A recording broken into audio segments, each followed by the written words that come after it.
my father came from Japan in 1905. He was 15 when he immigrated from Japan. He worked until he was able to actually build a store. Let me tell you a story in the form of a dream. I don't know why I have to tell it, but I know what it means. Close your eyes, just picture the scene as I paint it for you. It was World War II when this man named Kenji woke up. Ken was not a soldier.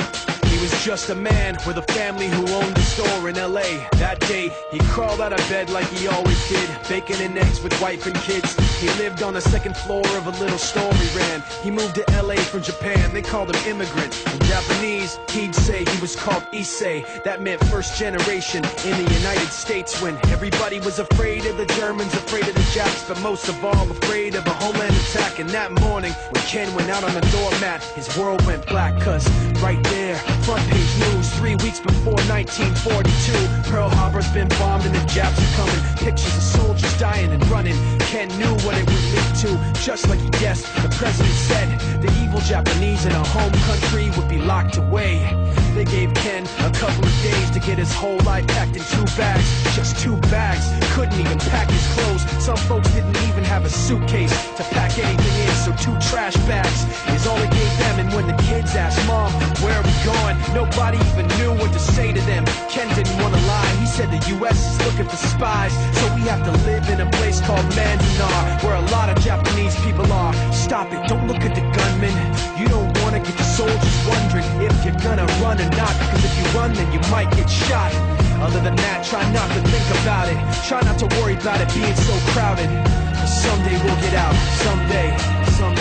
As soon as war broke out, so the FBI came and they just come to the house and you have to come. All the Japanese have to go. They took Mr. Lee.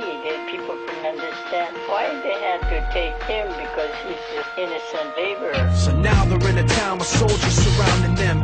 Every day, every night, look down at them. From watchtowers up on the wall, Ken couldn't really hate them at all. They were just doing the job, and he wasn't gonna make any problems. He had a little garden, vegetables and fruits that he gave to the troops in a basket his wife made. But in the back of his mind, he wanted his family's life saved. Prisoners of war in their own damn country, what for?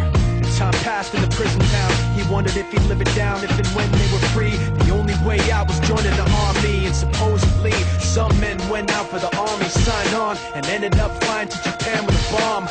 That 15-kiloton blast put an end to the war pretty fast. 2 cities were blown to bits. The end of the war came quick, and Ken got out big hopes of a normal life with his kids and his wife. But then they got back to their home, and what they saw made him feel so alone. These people had trashed every room, smashed in the windows and bashed in the doors, written on the walls and the floor, Japs not welcome anymore. And Kenji dropped both of his bags at his sides and just stood outside. He looked at his wife without words to say. She looked back at him, wiping tears away, and said, someday we'll be okay, someday.